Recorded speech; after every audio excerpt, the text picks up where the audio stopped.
감사합니다. 처음에 훈련을 받아야 한다고 할 때 98년도의 일이 생각이 났습니다. 그때만 해도 교회 내에 제자 훈련이 활성화되지 않았던 시기였습니다. 우리 영남교회는 아니었고 제가 원해서 성경부 모임에 가서 공부를 하는데도 바쁘고 정신없다 보니 예습도 안 하고 공부 중에 이해도 잘 못하는 많이 부족한 사람이었습니다. 저의 그 리더들이 꾸준히 참아주면서 열심히 저를 인도해서 강도 높은 훈련과 교육 프로그램을 몇 년에 걸쳐서 수료하고 제자된 삶을 살아오다가 그 후에 제자 훈련을 몇 년 동안 쉬게 되었습니다. 그러던 중 2015년도에 우리 교회에서 하는 제자 훈련을 약간의 강제성을 가지고 임하게 되었는데, 그래, 이왕 하는 것, 그때 못한 것 이번에 한번 잘해보자, 진지하게 임해보자 라는 생각이 들었습니다.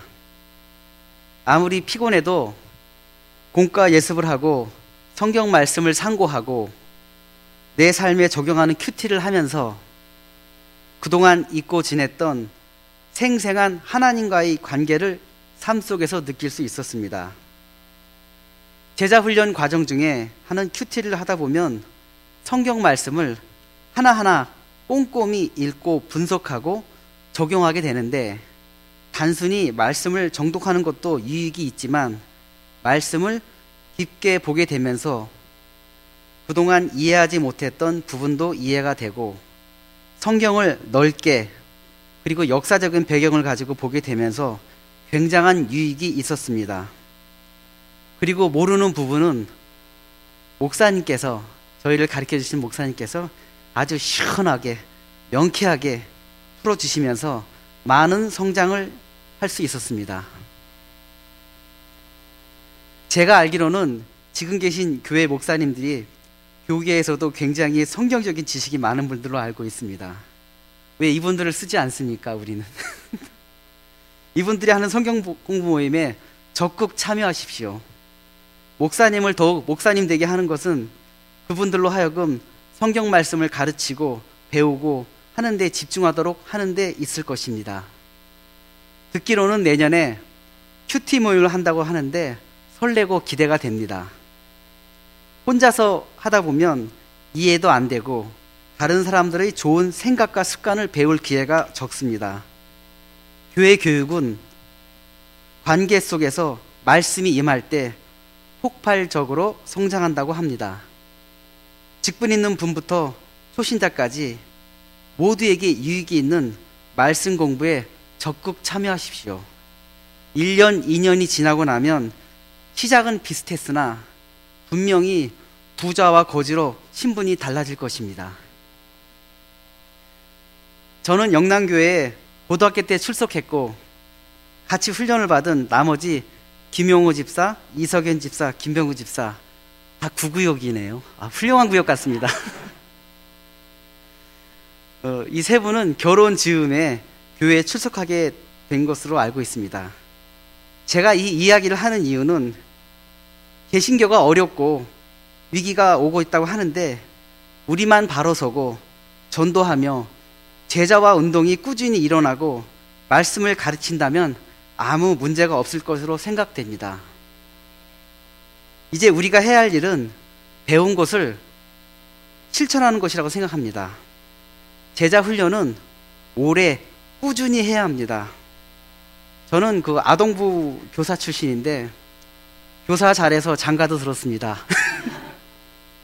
아동부에 계신 이호숙 선생님이나 박비건 선생님의 삶을 보면서 말씀과 사랑 실천을 통해서 제자화를 해야 된다는 것을 배웠습니다.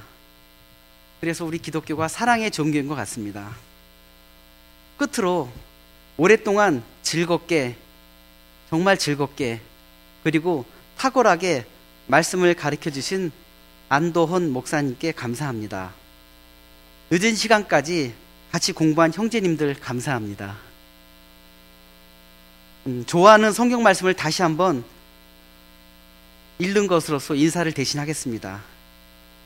아까 윤 목사님께서도 말씀하신 부분인데 디모데후서 2장 2절 수료식에 보통 많이들 합니다. 그래도 다시 한번 하겠습니다. 또 내가 많은 증인 앞에서 내게 들은 바를 충성된 사람들에게 부탁하라.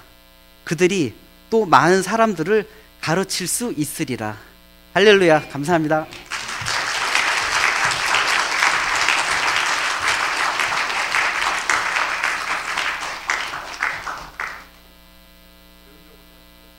네, 간증해 주시겠습니다.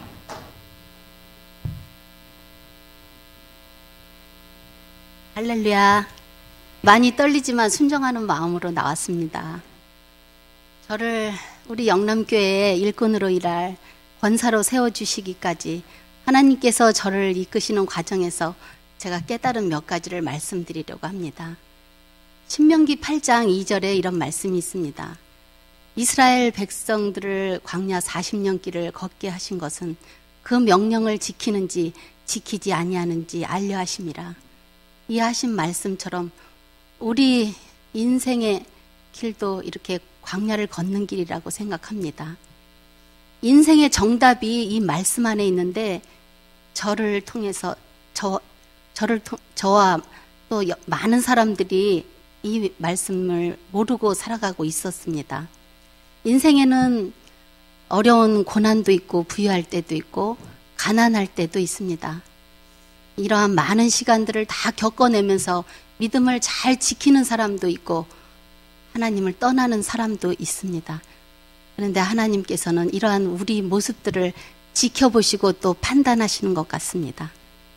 저에게도 이런 인생의 광야 같은 그러한 시간들이 있었습니다.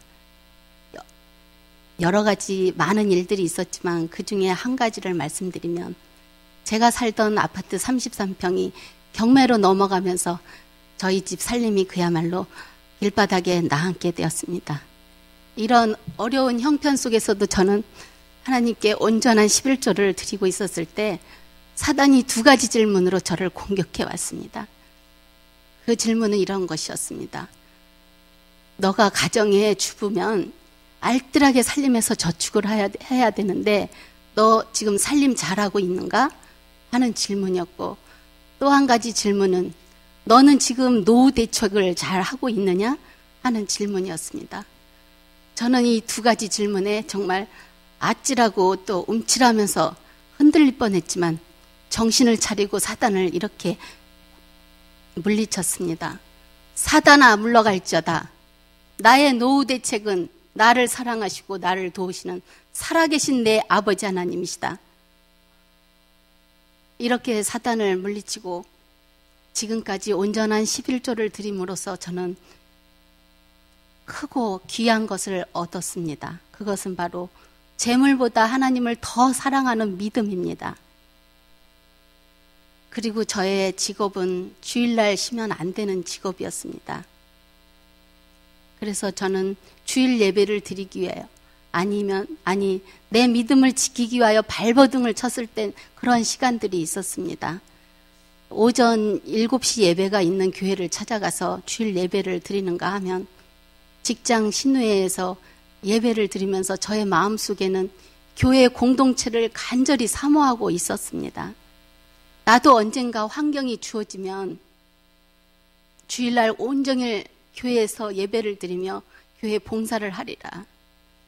이러한 사모함을 하나님께서는 긍휼히 여기시더니 직장에서 가까운 우리 영남교회로 저를 인도하시더니 교회 식당에서 설거지도 해보게 하시고 헵시바 찬양대회에서 마음껏 하나님을 찬양도 하게 하시고 에스더 여중대 회장까지 해보게 하셨습니다. 그리고 요즘은 이렇게 오후 찬양 예배까지 드리고 있습니다. 장차 우리는 큰 환난 날을 겪게 될 텐데 그때는 약한 믿음들은 다 넘어지고 만다고 했습니다. 아니 강한 믿음도 혼자의 힘은 약하며 사단의 유혹에 넘어지기 쉽습니다. 주님께서 말씀하셨습니다. 반석 위에 내가 교회를 세우리니 음부의 권세가 이기지 못하리라. 이런 말씀처럼 이 교회 공동체 안에서 우리가 하나로 연합한다면 그 어떤 사단도 우리를 흔들 수 없다는 것을 깨달았습니다. 주님의 몸 되신 이 교회의 공동체 안에서 주님을 위해 교회를 위하여 충성을 다한다면 우리는 분명히 최후 승리를 할 것이라고 확신합니다. 감사합니다.